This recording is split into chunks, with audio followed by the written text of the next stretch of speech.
प्यारे बच्चों, भ्रमर गीत के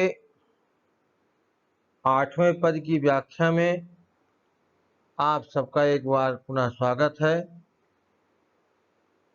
प्रस्तुत पद में गोपिकाएं उद्धव को समझाते हुए कह रही हैं कि हे उद्धव, लड़काई को प्रेम कहो अली कैसे छूटत। यहाँ बच्चों ध्यान देने की बात है। अली माने भौरा, भौरा काला होता है, उद्धव भी काले थे, इसलिए गोपिकाएं यहाँ जो है उद्धव को भौरे के समान बता रही हैं और कह रहे हैं कि लड़काई को प्रेम कहो अली कैसे छूटत। हे उद्धव, तुम बताओ कि जो बचपन का प्रेम होता है वह कभी छुड़ाए से छूटता है। कहने का अभिप्राय है कि हमारा और कृष्ण का जो प्रेम है यह बचपन का प्रेम है, इसको संसार में कोई तोड़ नहीं सकता है।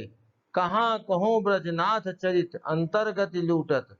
जो ब्रज के नाथ श्री कृष्ण हैं, उनके चरित्र की महिमा का गान हम कहाँ तक करें। अंतर्गत लूटत, उन्होंने अपने चरित्र से हमारे हृदय की गति को अपने वश में कर लिया है। वह चितवन, वह चाल मनोहर, उनकी वह सुंदर चितवन, उनकी वह मनोहर चाल, वह मुस्कान और मंद मंद मुस्काना, मंद धुन गावन और मधुर ध्वन में धीरे धीरे उनका गाना, नटवर भेष, नंद नंदन को, नंद को आनंद देने वाले जो हमारे श्री कृष्ण हैं, यह विनोद वह बनते आवन, और जो आनंद है यह सब बनते ही होता है। कहाँ तक उनके बारे में हम कहें। बस इतना जानिए कि चरण कमल की सौंह करत हो यह संदेश मुझ विषम लागत। उनके कमलों चरणों की हम सौगंध खा करके कह रहे हैं कि आपका ये संदेश हम गोपिकाओं के लिए विष के समान प्रतीत हो रहा है या लग रहा है। कहने का अभिप्राय ये है कि आप उनसे अलग होने की बात न करिए, चाहे हम गोपिकाओं को विष दे करके हमारी जीवन लीला को समाप्त कर दीजिए। सूरदास पल मोहिना बिसरत मोहन मूरत सोवत जागत। सूरदास जी कह रहे हैं कि हे उद्धव, आप व्यर्थ में इतना प्रयास क्यों कर रहे हो। अरे इन गोपिकाओं की दशा को देखो, यह एक पल के लिए भी सोते जागते श्री कृष्ण की जो मोहन मूर्ति है, मन को मोह लेने वाली उनकी मूर्ति छवि है, उसको यह भुला नहीं पा रही हैं। और तुम बार बार इनको जो है उनको छोड़ने के लिए कहते हो, यह भला कैसे संभव है। अगला पद 9 है, ये कूट पद है। इसमें सूरदास जी ने अपने गणितीय ज्ञान का परिचय दिया है। इस पद को बच्चों बहुत ध्यान पूर्वक सुनना समझना, अन्यथा आपके समझ में नहीं आएगा। कहत कत परदेसी की बात, गोपिकाएं कह रही हैं कि हे उद्धव, उस परदेसी की बात क्यों कर रहे हो। मंदिर अरध अवधि बधि हमसो, मंदिर अरध अवधि बधि हमसो हरि आहार चल जात।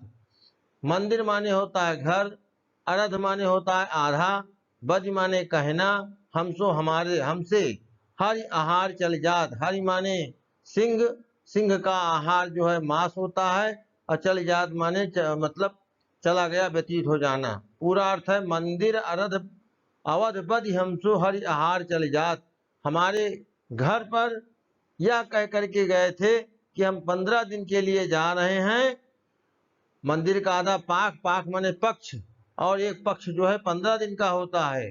तो 15 दिन का वादा करके हमसे कृष्ण जी यहाँ से गए थे मथुरा। हरि आहार चल जात, हरि माने होता है सिंह, और सिंह का आहार मांस होता है, मांस माने महीना, और पूरा का पूरा महीना चला गया, व्यतीत हो गया, किंतु अभी तक वो लौट करके नहीं आए। ऐसे परदेसी कृष्ण की बातें बार बार करके हम गोपिकाओं को और विदग्ध क्यों करते हो। सस रिप बरस सूर रिप जुगवर हर रिप कीनो घात। हे उद्धव, सस रिपु, चंद्रमा का जो शत्रु है, रिपु माने शत्रु, चंद्रमा का शत्रु दिन हमारे लिए वर्ष वर्षों में व्यतीत होता है। सूर रिप जुग, और सूर रिपु, सूर का शत्रु रात्रि होती है, और रात्रि हमारे लिए युगों के समान व्यतीत हो रही है। हर रिपु कीन्हो घात, हर माने महादेव शंकर जी, और शंकर जी का जो शत्रु था वो कामदेव था। वो कामदेव कीन्हो घात, वह हमेशा घात लगा करके बैठा हुआ है कि हमारी गोपिकाओं के जो प्रेम प्रतिज्ञा है उसको वह भंग कर दे, लेकिन ऐसा कभी होने नहीं पाएगा। मग पंचक लय गयो सांवरो ताते अति अगुलात। हे उद्धव, यदि ये बात आपके समझ में नहीं आती है तो आप इस प्रकार से समझने का प्रयास करिए।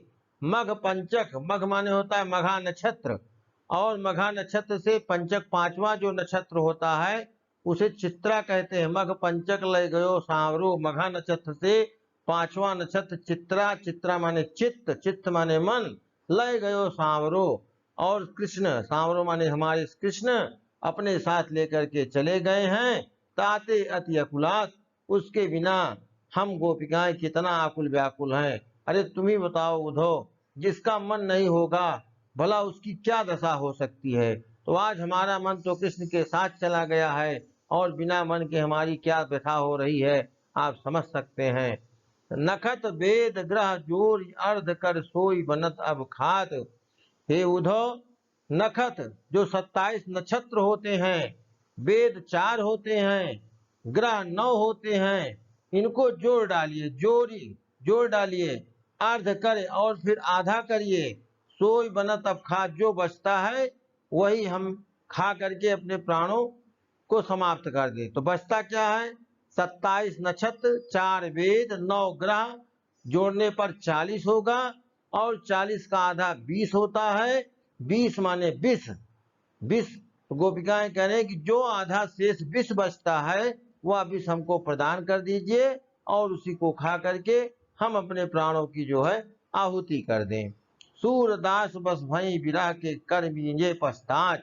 सूरदास कह रहे हैं कि इस प्रकार से गोपिकाएं विरह के वशीभूत होकर के बारंबार अपने हाथ को मींचते हुए, मलते हुए पश्चाताप की अग्नि में जल रही हैं। काहे को हमने कृष्ण को यहाँ से जाने दिया। इसके पश्चात 10वां पद है बच्चों, इसमें गोपिकाओं की विरह वेदना का वर्णन सूरदास जी करते हुए उनकी वास्तविक जो झांकी है उसको प्रस्तुत कर रहे हैं। श्री कृष्ण के जाने के बाद गोपिकाओं की क्या दशा होती है, उस दशा का मनोहारी या एक दृश्य आपके सम्मुख हम प्रस्तुत कर रहे हैं। निस्दिन बरसत नयन हमारे, गोपिकाएं करें हे उद्धव, जिस दिन से श्री कृष्ण हमको छोड़ करके गए हैं उसी दिन से निस्दिन बरसत नयन हमारे, रात दिन हमारे नेत्र, रात दिन हमारे नेत्रों से आंसुओं की वर्षा होती रहती है, या रात दिन हमारे नेत्रों से आंसू ही बहते रहते हैं। सदा रहती वर्षा ऋतु हम पर जब तक श्याम सिधारे। ऐसा प्रतीत होता है कि साल के 12 मास वर्षा ऋतु की हमारे ऊपर कृपा बनी हुई है, जब से श्री कृष्ण हमको छोड़ करके मथुरा गए हुए हैं। दृघ अंजन न रहत निशिवासर, हमारे नेत्रों में अंजन माने जो काजल है, न रहत निशिवासर, रात और दिन एक पल के लिए हमारे नेत्रों में काजल नहीं रुक पाता है। और कर कपोल भय कारे, कर माने हाथ, कपोल माने गाल, हाथ आंसुओं को पोंछते पोंछते और आंखों से काजल बहते बहते हमारे हाथ और गाल दोनों काले हो गए हैं। कंचुक पट सूखत नहीं कबहू, उर्बिच बात पनारे, और हमारा जो अधोगामी वस्त्र है वह एक पल के लिए नहीं सूखता है। हमारे हृदय के मध्य से मानो जैसे आंसू की धारा बहती है। आंसू सलिल समय भई काया, पल न जात रिश्तारे, और हमारी संपूर्ण शरीर, काया माने शरीर, हमारा पूरा का पूरा शरीर आंसूमय हो गया है। एक पल के लिए, पल न जात रिश्तारे, एक पल के लिए जो हमारी कृष्ण से नाराजगी है वह कम होने वाली नहीं है, जाकर के उनसे बता दीजिएगा। सूरदास प्रभु यह परेखो गोकुल काहे विसारे। सूरदास जी कह रहे हैं कि हे प्रभु, अरे इन गोपिकाओं की दशा को परेखो माने देखो, समझो। गोकुल का है विसारे, आपने गोकुल को क्यों भुला दिया है? इन गोपिकाओं का आखिर कौन सा अपराध है? किस लिए इतना बड़ा इनको दंड आप दे रहे हैं? कृपा करके इन्हें अपना दर्शन प्रदान कीजिए। धन्यवाद बच्चों। वीडियो को आप ध्यान से देखिएगा और सब्सक्राइब करिएगा। सब्सक्राइब करेंगे तो अगला वीडियो आप तक बहुत आसानी से पहुंच जाएगा। हम अगला व्याख्यान अगले पद में आपको देंगे।